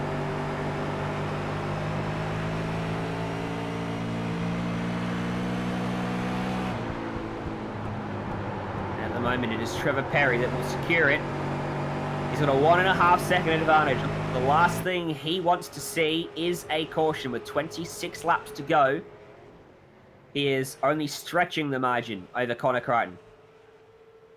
Yeah, Connor's finally starting to give up here, but we're going to see that awesome Batman car and Nadir. Oh, and then they're going to make some more contact. We're moving these cameras to right at the right spot. I guess you don't want to get a lot of camera time from GSRC here today because it seems like you're always sideways or making contact with another car. But this is another great battle we're seeing going on here for the 10th position.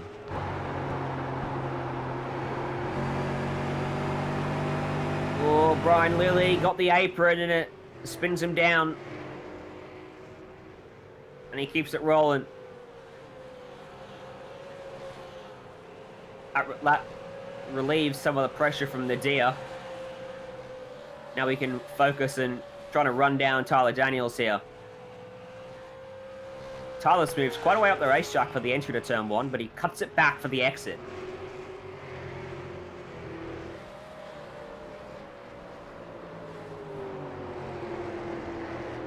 That was a good shot of those brake rotors you talked about at the top of the show, how much brake you want to be using here.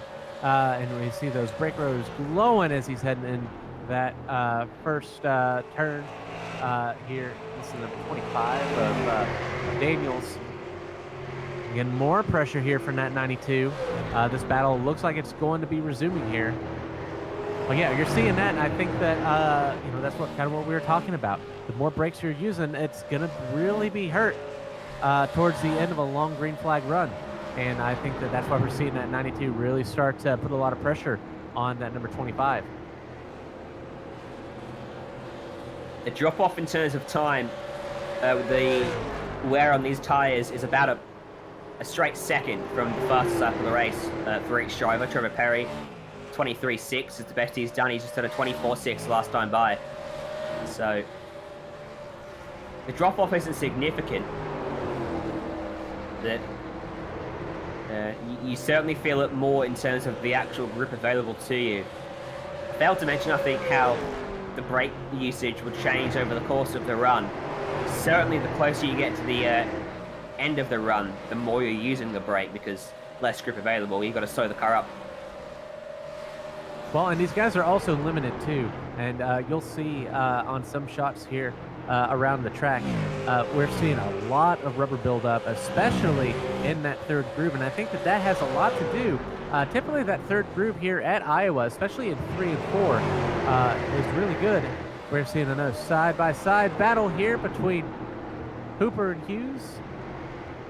Here, battling here through turn 1, but yeah, we're seeing that third lane really messing around. Oh, we're going to have a yellow flag. And this is going to make things spicy at the end of this race. 20 laps to go. Caution flies.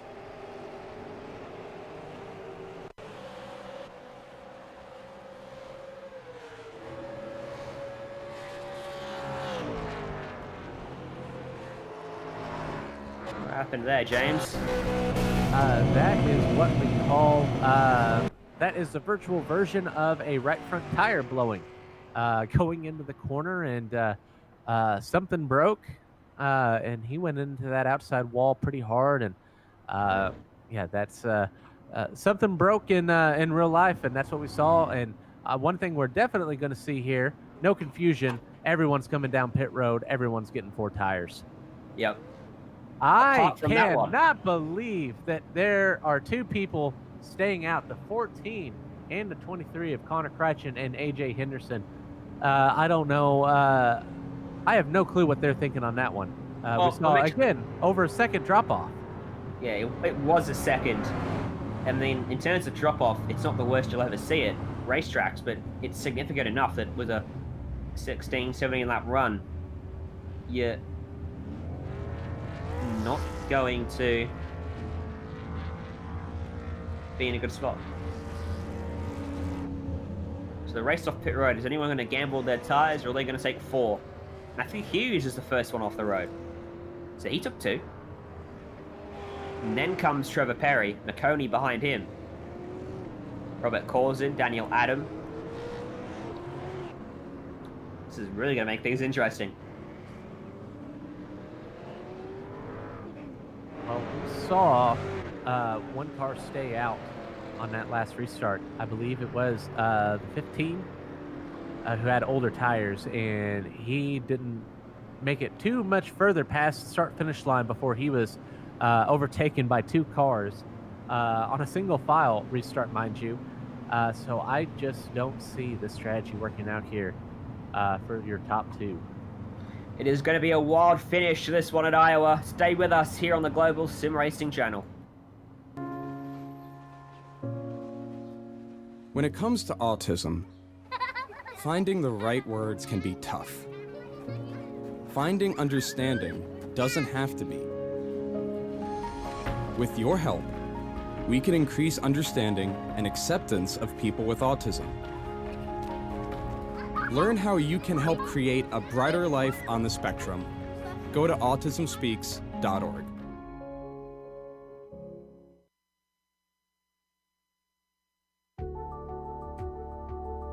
My name is Chris Cortali, and I'm going to tell you a little bit about Kindness 101. Kindness means treating others how you would like them to treat you. Kindness means being charitable. It's doing nice things for people and not wanting anything in return. Treating people in the most compassionate and caring way that you can, given the circumstances. Kindness is meaningful. Kindness is a powerful thing. Kindness is love. Kindness for the autism community means a person understanding the individual with autism, and not just with autism, with anything that goes on in life. Your kindness is your greatest strength, and to never forget to use it. Someone is always there to encourage me. Someone is always there to say, you got this right. We just want some acceptance. That's all we want. Help create a kinder world for people with autism. Like me.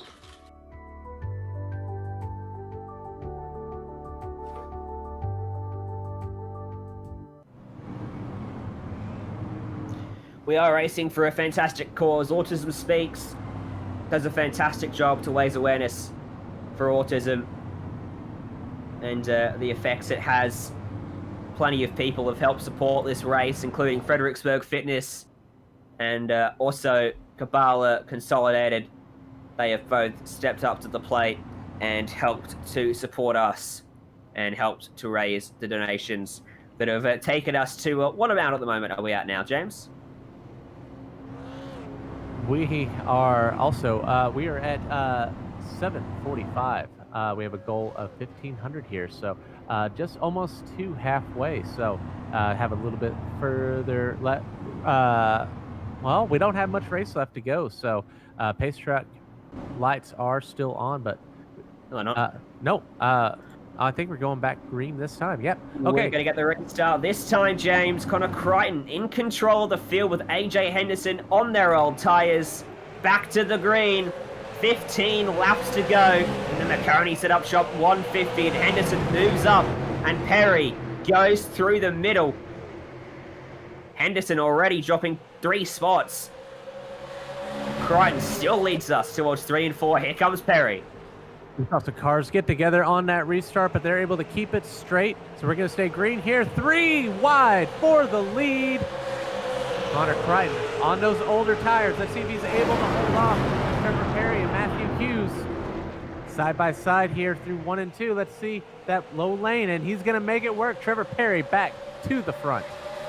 He slipped the rears as well, exiting turn 2. It didn't help his cause. Matthew Hughes goes by. Maconi will go by. Everyone is going to go by. Henderson's fallen now to P number 7 on the racetrack. That gamble did not pay off for those 2 drivers. And Trevor Perry is back to the front where he was comfortably before the caution came out. Matthew Hughes up to 2nd, but look at this. Maconi to his inside, trying to take it away. And Daniel Adam looking to maybe make it 3 wide. Just can't quite get there. If Daniel Adam is going to have a chance to win this race, he's going to need to dispose of these 2 guys in front of him very quickly, and he's going to need this to go green till the end. His car does not get fast until after about 10 laps. That's a mistake from Hughes. Way up the racetrack. It makes it very easy for Daniel Adam to get by him there. Maconi's had decent pace today as well. Maybe he can run down Perry. The gap now is 4.5 tenths, make that 6 tenths of a second from 1st to 2nd. Oh, we see Daniel Adam get a little bit of the wall there off of turn 2. That's going to give him up about half a second, and that's really going to put him in a bad spot to try and make it up there. He's going to need Maconi to go up there and battle with that number 99 car if he's going to have a chance to catch up to them and battle for this victory. Cole Hooper is doing a good job, and in fact, he's put himself 4th now. Got ahead of Matthew Hughes there. As Robert Corson comes out of pit road in 14th. Now a lap or 2 down in this one. Yeah, and major props to Cole Hooper. We saw how hard he was battling with the 20 of Austin Drake earlier in this event, but always been kind of barely inside that top 10. Now running here in 4th position. He's coming on very good and very strong here late in this event.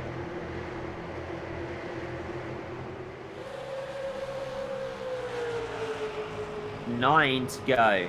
Make that 8 to go. You know, one thing that's been nice. Directing. Yeah, but the top 3 guys on track right now have been the 3 fastest guys all race long. So it's great to see the 3 fastest here getting a chance to battle it out. But man, Trevor Perry, as we come to 7 laps to go, his car has been good on long runs, on short runs. That number 99 car has really been able to put his super late model wherever he needs to here at this event, and went a lot of laps. very, very good right now as he is able to stretch out that lead here almost at a second now. Three wide off the corner. Oh, they're going to make contact at a straight to 16. Going to make contact 16. Upside down. Comes out. Cole Hooper spun as well in his own incident. Here we go. Here's the replay. That in the middle, 23. Oh, he's going to make contact with that 16. That's going to spin him around. That 13 car, 88 painted livery is going to be sent fourth car upside down here this Cole evening. Hooper having an unrelated accident off of turn 4 before those guys. He was also sliding, but he gathered it up, and then something happened to him exiting turn 2, I think.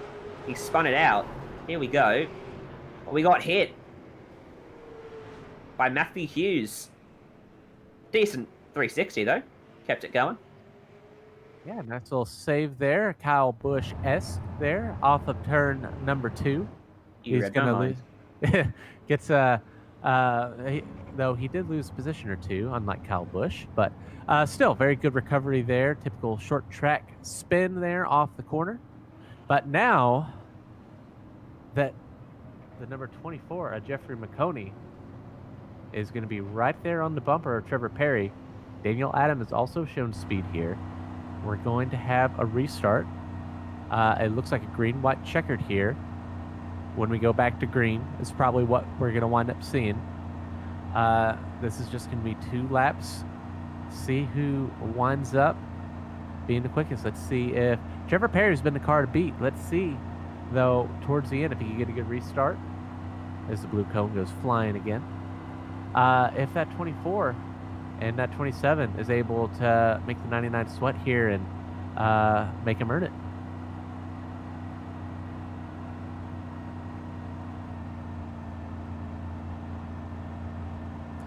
Well, we're going to find out, aren't we? Is it going to go to a green-white checkered here? We do have one green-white checkered available to us. Depends whether the lights go out this time. If they do, we'll sneak a restart in before having to use a green-white checkered. Lights stay on, which means... So we will go to a green-white checkered then. So this should be our one green-white checkered attempt because they come around next time to get the one to go. That would restart up to lap 150. Don't think one lap dashes are actually allowed anymore with green-white checkered availability. You have to have 2 laps or you get nothing. Yeah, I believe that that's the rule as well. We will see. We'll pay attention to that ticker in the top left corner of your screen. If it stays here at 3 to go when the pace truck and your leader passes this time, we will indeed be going to a green-white checkered. If it counts down to 2 laps to go, we'll know that we're going to get a 1-lap shootout, but that green-white checkered is still available to us. So we'll find out here in just a few moments as this pace truck is going to circle off of turn 4. And survey says 3 laps to go. Yeah, so okay, went up to 4 laps to 3. So yep, we will be using our green-white checkered here on this restart. One last time. Lights are still on, by the way. One last time, we'll get a restart in this race. Trevor Perry's just got to nail it here. He's had the fastest car for the last half of this one. He's rocking the paint scheme to get it done. He's got Jeff Maconi that'll be to his outside.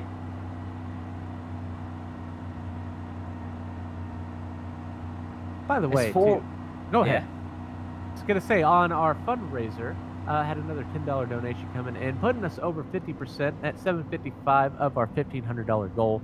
Again, down in the comments below, you're also able to help out any little bit. Man, we started fairly low today. You guys have really come in and done a lot this event. So thank you all to all the viewers that are watching. If you're watching this in the future, not live, the donation should still be up. So go down there and check that out. But I appreciate everyone coming in here. Remember that this race is all about raising money for autism awareness. And we've had one heck of a great show here this evening as we finally gotten the pace lights off on the truck. Green, white, checker. This is going to be your event here. So, and to the drivers that are tuning in now, post-race, are tuning in at this point to see how the green, white, checkered panned out from the broadcast view. Make sure you go and donate as well after giving us all the action out on the racetrack. But this is it. This is the last one. 2 laps to decide this race, or a caution's going to come out and end it and freeze it as it is. Pace truck is off. Perry in control. Green, white, checkered from Iowa. We are racing again, and it is an even start. Daniel Adams had a very good start from 30. Could have made it 3 wide. He's opted not to. Perry leads us through turn 1. Can Maconi get the exit he wants? It's not quite there for him. Let's see what he's able to do. Blocking down low going into turn 3. Oh, let's see what that 24 is going to be able to do, if he's going to be able to hold it off. Oh, and yellow's going to come out. That's going to end your race. Trevor Perry, if he's able to make this 1 lap around, will be your winner. And Maconi had to run as well. He'll be distraught that caution came out. That would have been an amazing fight to the checkered flag. But it will be Trevor Perry that wins, and you can't say he's not deserving of this. He dominated the final half of proceedings tonight. And he'll take out the race win. He'll take home that Slam 70 Golden Championship belt as well. Jeff Maconi is going to have to settle for second best tonight. Third place will go the way of Daniel Adam, who had some pretty good pace and bursts as well. Austin Drake will finish 4th, James, after starting 22nd. Yeah, fantastic. Fantastic job there. And, man, your top 3, very deserving. All 3 of those guys have really done a great job as we see the fireworks here at Iowa Speedway going off. Trevor Perry coming around here. And I think that this is a perfect time to get some donuts. We already saw one of the cars already doing some donuts, and I think we're going to see a lot of donuts here. I see multiple cars coming down here on the front straightaway. If there's anything better than sim racing, it is donuts. And it looks like we're going to get about a dozen donuts here on the front straightaway as we're going to get that wide angle. A lot of cars here on the front straightaway. Very cool event. Very fun to watch that race pan out. Wish we could have gotten that last lap because the 24 had that run. Oh, and we see the chaos and the fun with these guys here happening here on the straightaway. Let's go to our results then and have a look at how our full field finished at the end of the Maconi Setup Shop 150. Trevor Perry takes the win. Maconi comes home 2nd. Daniel Adam 3rd. Drake 4th, as mentioned, and Matthew Hughes rounding out your top 5. AJ Henderson picks up 6th. It is 7th for Connor Crichton, 8th for Kyle Vergata. Greg Corzin and Nadia Rundeneck make up the rest of your top 10. Cole Hooper decided to do some donuts before the end of the race, so we'll move him back down to 11th. Robert Corzin comes home in 12th. Jeffrey Eddy in 13th. Tyler Daniels in 14th. Brian Lilly come home in 15th. Justin Hendry in 16th. Christopher Rapp in 17th. Rocky Boyd in 18th. Pete Poloni in 19th. And Tony Boyd in 20th. All these drivers retired from the race, unfortunately. Samuel Doherty, Robert Gilmore, Mackenzie Gallardo, Nate Stewart, Derek Fulton, Curtis Critchley, and Christopher Rawlings, your 27 cars. Rawlings, Critchley, and Fulton did not take to the start. What a race we saw today. And let's have a chat first to our runner-up in the event of his own namesake. Jeffrey Maconi, 2nd place today. You might have had a shot if we'd stayed green. Oh my goodness. Yeah, what can I even say? I had the run going into turn 1 there. I got the really great run off turn 4. I had it all planned out. Get the run off 4, get to his inside in 1, make sure I stayed to his inside down the backstretch, take the middle lane in turns 3 and get the good run off. I had it all planned out, all lined up, but Man plans and God laughs, but man, what an amazing event, really, all around. What an incredible. Yeah, it was a fantastic event for a fantastic cause as well. Talk us through your night then, up and down the order a fair bit as strategies unfolded and cautions broke some of the hearts of some drivers as well, not only yours. Yeah, that was, I got very lucky throughout the race that strategies fell my way. Cautions fell exactly where I needed them to for my strategy to work. There was one point where I stayed out on old tires. I was keeping an eye on my lap times, and I noticed that after about 3 laps, you would lose 3/10, and then you would sort of plateau, and you'd run 24-1s, 24-0 to 24-1 for about 10 laps, and then you'd go to the 24-3 to 24-5, and then you'd slowly fall off. But it would just be after this many laps, you hit a wall and you slow down, and then after this many laps, you slow down a little bit more. So I had really only lost about 3/10 off of the quickest time, and I knew if I could hold on for 3 laps, taking no tires would be fine. And it worked out well in the end. It really did. It certainly did. It was a fantastic job from you to still grab second there, and your business, Maconi Setup Shop, jumping on board to support and sponsor the event as well. Who do you want to thank for helping you bring this all together and get it done today? 110%.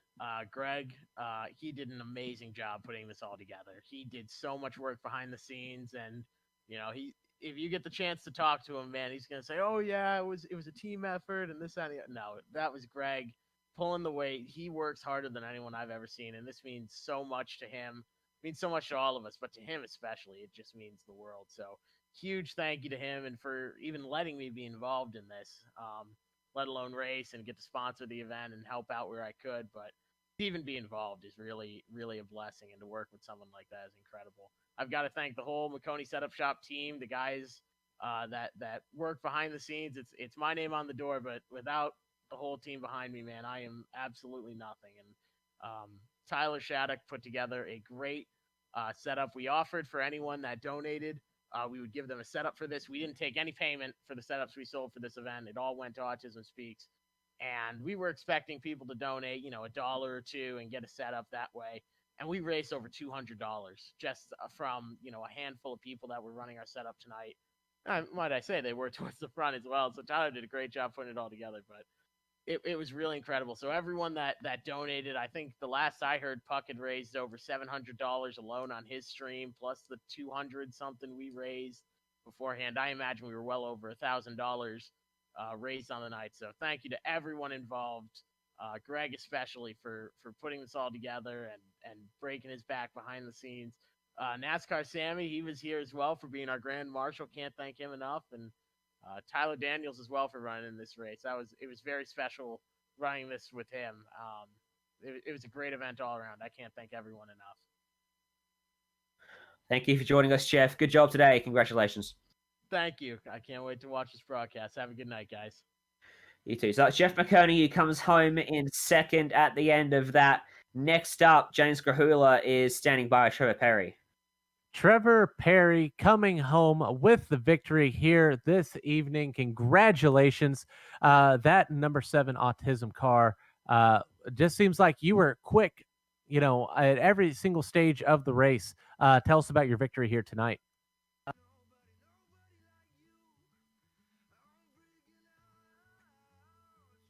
Trevor, we hear you too. Can't hear your voice.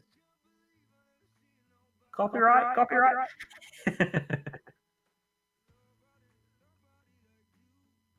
We're trying to get Trevor Perry on here, so we'll try him, get here in a second. So we're going to head on down to your 5th place driver, and Matthew Hughes. You take him, James. All right, Matthew, you came home with a 5th place finish here tonight, again with the matching Autism number 7 car. Please tell us about your night and your good top 5 finish. Yeah, man, it was absolutely crazy. Great racing. I was tensed up the whole race. I was coming for the top 5 the whole time, and I ended up getting it. So I'll take that any day of the week. Glad Trevor got that thing at Puck Vanek up there on Twitch. That's awesome for him. But, man, it's just a great event to be a part of, and I got to thank Jeff Maconi at the Maconi Setup Shop for inviting me to be on the team and to be a part of this.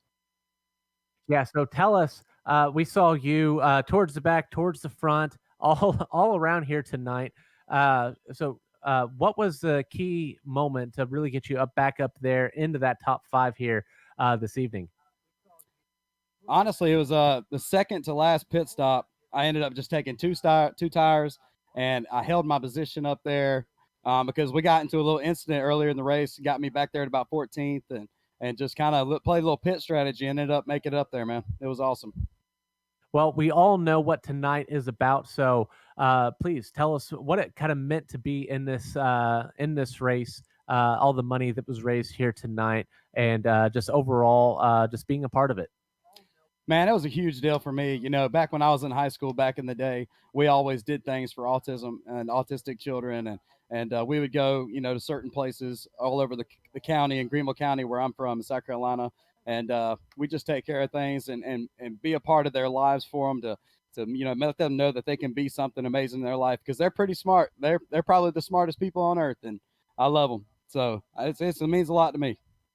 And also, we saw Trevor Perry holding on to the same paint scheme. Can you tell us a little bit more about that paint scheme that you guys have on your Super Late models here tonight? Yeah, it actually got put together yesterday. Spent about 2 hours on it and got that thing going. And it's just, I figured the white with all the color on it, it would look good.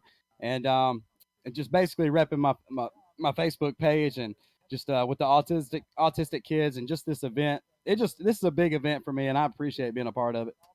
Well, definitely a great looking paint scheme. We had to talk about it earlier. Definitely does a great job and exactly what you were looking for.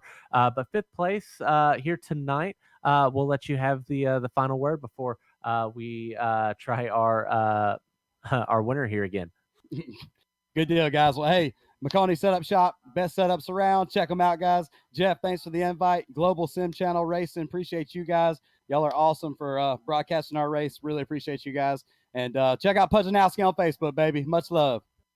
All right, guys. You heard it from your 5th place finisher here, Matthew Hughes. And we're going to try Trevor Perry again. He was a little too busy with the iPod earlier, shooting a commercial for Apple. But where you got him now, we're going to try him again for Victory Lane. You got us there, Trevor? Well, I guess that's a no. So we'll move past Trevor. We'll go and have a chat to Greg Corzin. Congratulations on the event as a whole, and your race as well, coming home in P9. Good day.